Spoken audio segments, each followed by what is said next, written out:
Dear Vincent, I'll never forget my first day in waterfront town, when I ran off on my own and first came upon the glassworks. I had never seen something so beautiful. It was magical. If nobody from Pakistan is willing to support us, why would anyone else come and support the movie? We have to first believe in ourselves. And I think that's what really turned the tide in our favor and got everyone to understand that we have to believe first. Hi everyone, it's Silesh Ram, AsianCultureVulture.com. We're at the Cannes Film Festival in the American Pavilion for a very special launch of a Pakistani animation feature called The Glassworker. We're going to be meeting Usman Riaz, the director, and Khizer Riaz, the producer. Usman, welcome to Asian Culture Vulture. How are you? I'm good. Thank you very much for having me. Thank you. So tell us a little bit about The Glassmaker, how you came to make it. So The Glassworker is it's an amalgamation of a lot of things, but primarily it's my love for the craft of animation and my love for music coming together to make, hopefully, a compelling feature film. But a lot of people worked very, very hard to make the film a reality, and I'm just very grateful to be here, and we're very excited for our world premiere at Annecy, which is in a month, or less than a month now.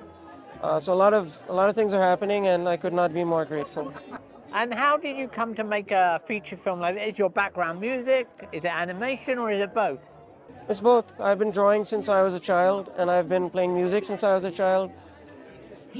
Animation, filmmaking in general, the industry in Pakistan is close to non-existent. There's obviously a lot of wonderful independent filmmakers like Mo Naqvi doing amazing things, and the amazing Sharmeen Obaid Chinoy. But I would say that it's very difficult to make movies in Pakistan. So making animation is a distant dream. The idea for the film came to me in 2014. It's been a 10-year journey, a long 10-year journey. And we had to first declare that we exist, convince people that it's something worth spending their time in, which is Mano Animation Studios, the studios we formed to make The Glassworker.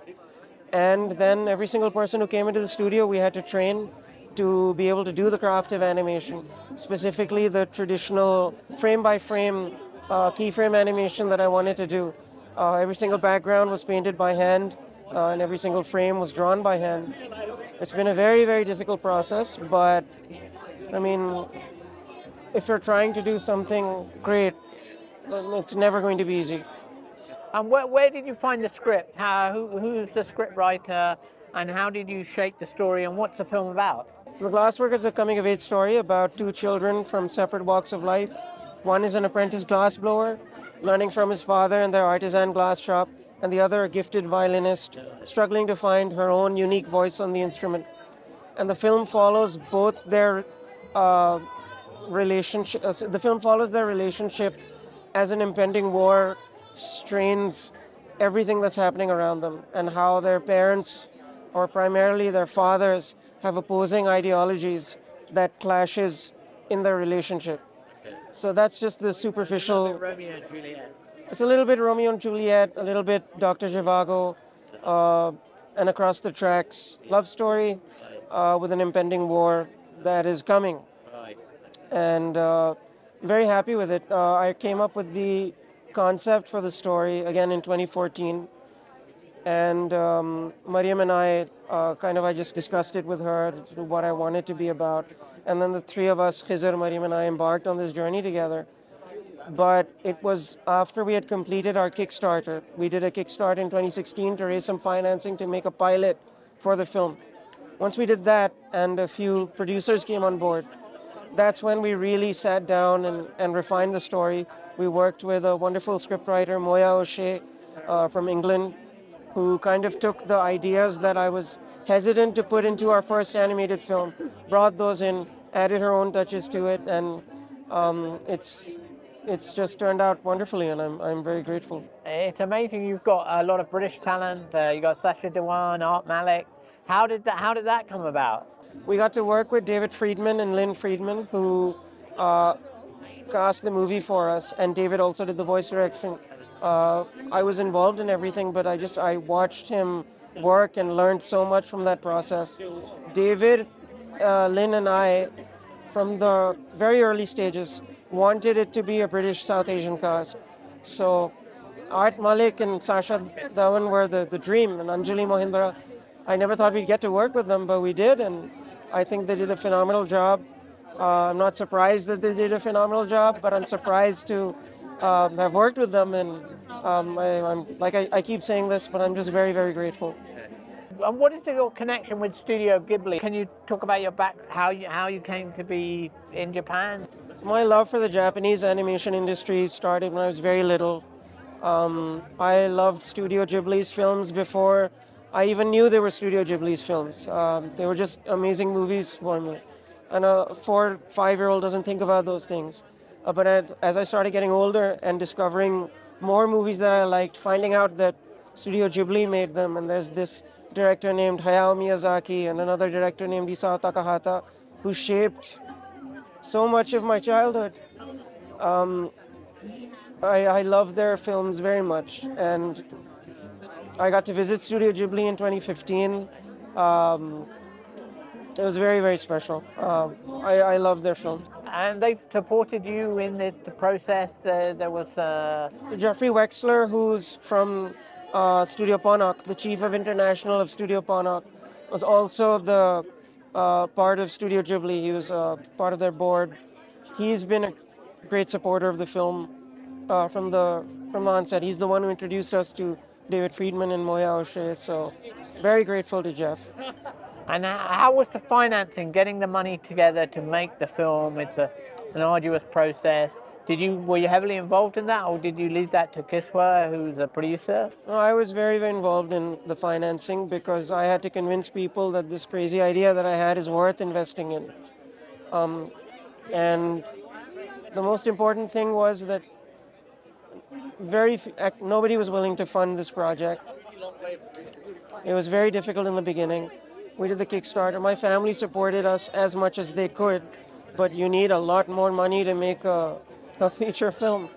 I had to make a plea and say, if nobody from Pakistan is willing to support us, why would anyone else come and support the movie? We have to first believe in ourselves. And I think that's what really turned the tide in our favor and got everyone to understand that we have to believe first. And I had faith since the beginning that we'd pull it off, but it was very, very difficult. And there were a lot of points where I thought it won't happen.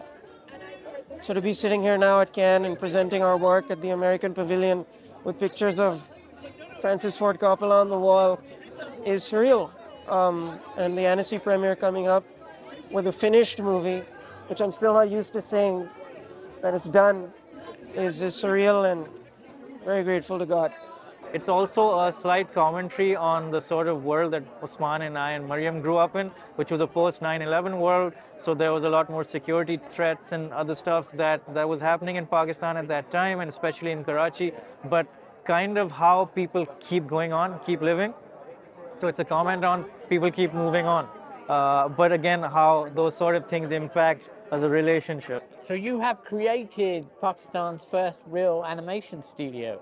So it's awesome that we're doing that. It was hugely challenging. There's no real support for that. Nobody really wanted this. Nobody was asking for it. We just wanted to do this, so we did. It was very hard. There's no real infrastructure for animation set up, in particular 2D. So how to animate, it's not taught in colleges like it is in the rest of the world, especially in the West and in Japan. Even in Korea and China it is. So you actually brought people in and you trained them and from scratch to be able to animate the feature film? Yes, it's not taught in colleges, so anybody who did know about it, we had one child prodigy who joined us at 16 who had taught it to himself. But other than that, nobody really knew how to, so you have to kind of reverse engineer a training program. And then, because we didn't know how to do it either, but we knew what the look was that we wanted, and we had the people involved like Usman and of course our animation director on the Glassworker, Art Malik. They had animation fundamental knowledge, so they kind of designed a program to train people to know how to. And how was it bringing the finance together to make a feature like this? It was very difficult. We started with the Kickstarter. That kind of literally kickstarted us into helping us hire our first batch of artists, get our space, get our equipment ready, our PCs and our tablets to kind of start this work. But once that finished and the Kickstarter was delivered, we were in a hole. So again, an LA-based Pakistani businessman called Mr. Azhar Hamid, he helped out a lot. He's been a huge mentor and inspiration. Our friends and family kind of putting some of our own money, savings, etc., to try and get this done. That's how we did it. Hopefully, the idea is that once we do, we're the first people to do it. So we're taking on all the barriers. But hopefully, for other people following us, it's not this hard. And also, for me, more importantly, it's not as difficult the next time around. So we got international distribution through Charades, who's our sales agent. They signed us 2 years ago after our work in progress at Annecy. So that's been really helpful in getting the sort of clout that we couldn't have maybe gotten ourselves through film festivals and through distributor access. So we know that we're releasing the film on the 26th of July in Pakistan. And we know we have a world premiere at Annecy. And then the rest above the world, if you guys want to see it, call your local distributor and get the film played. Yeah. Are you guys thinking about the next one, or is it still very focused on the Glassworker? We've gotten some work done on that. There's a story written. There's some images that are ready to go out. We're not sharing it widely because we want to see how the Glassworker does, and then maybe leverage that to see how the next one can do. But yeah, we have a couple already in the work. Thank you so much for joining me. Take care. All the best.